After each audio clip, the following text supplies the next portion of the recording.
Mas Bagus, Mhm. gimana cara Mas Bagus memanajemen waktu di tengah banyaknya bisnis dan kegiatan kebudayaan? Oke, skill manajemen waktu ini kelihatannya gampang ya. Padahal belum tentu semua orang bisa. Apalagi kalau kita udah ngerasain banyak aktivitas dalam satu waktu sekaligus. Sebelumnya disclaimer dulu nih, berdasarkan opini saya ya. Oke, yang pertama dan paling penting adalah bikin skala prioritas. Biasanya saya selalu menyortir jadwal kegiatan berdasarkan urgensinya. Lebih baik fokus ke tugas yang paling penting dan mendesak, baru kerjakan yang lainnya.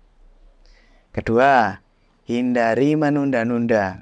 Kalau kita udah punya plan kegiatan apa saja yang harus dikerjain, maka mulailah dengan selesaikan satu persatu. Tanpa disadari, kebiasaan menunda-nunda kayak gini justru nanti endingnya menambah beban buat kita loh.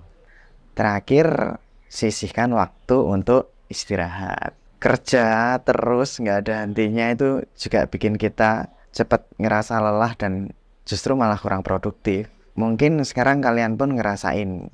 Nah, dengan ngambil jeda sejenak, kita bisa mengembalikan energi dan fokus menjadi tetap stabil.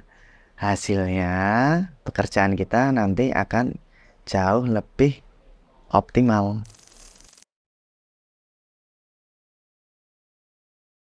Mas Bagus, selama pandemi kemarin, Hamzah Batik sempat down apa enggak sih Mas?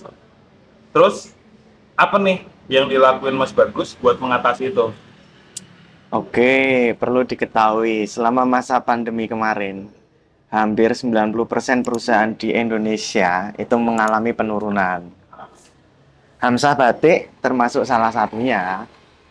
Makanya sebagai entrepreneur ya, kita diharuskan punya dua modal paling penting. Yaitu yang pertama, mental yang kuat. Yang kedua, bisa beradaptasi.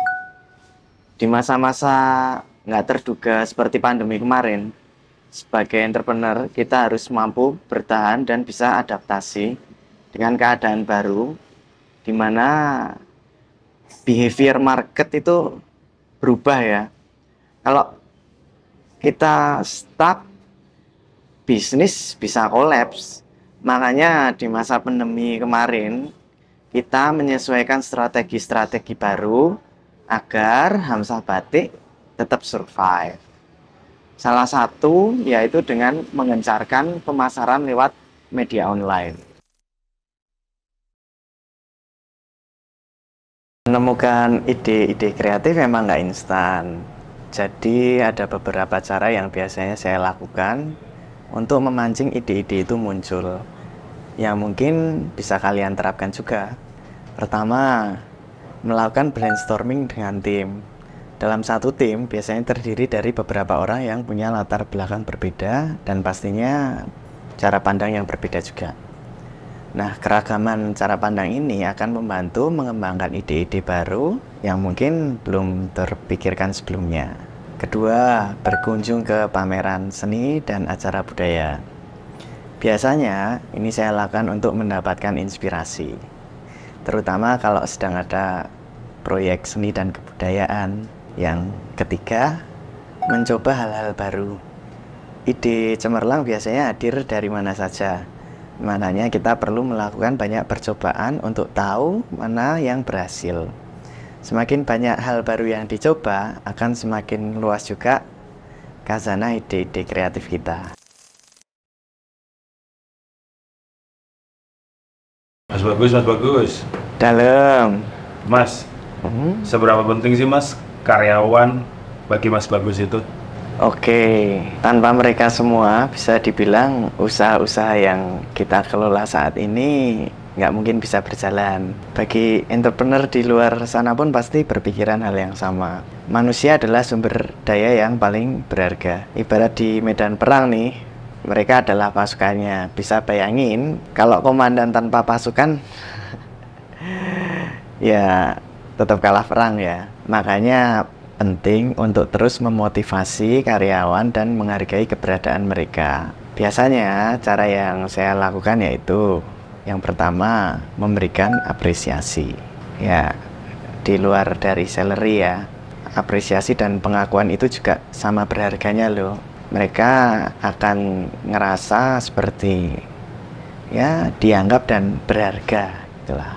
Terus yang kedua, memberi dukungan dan pelatihan. Karena kita udah menggunakan tenaga mereka untuk tujuan bisnis, maka seenggaknya kita perlu memberikan mereka pelatihan dan bekal keterampilan supaya mereka terus berkembang.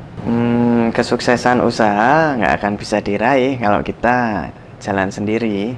Jadi gandenglah karyawan Anda sebagai rekan, bukan hanya sekedar bawahan.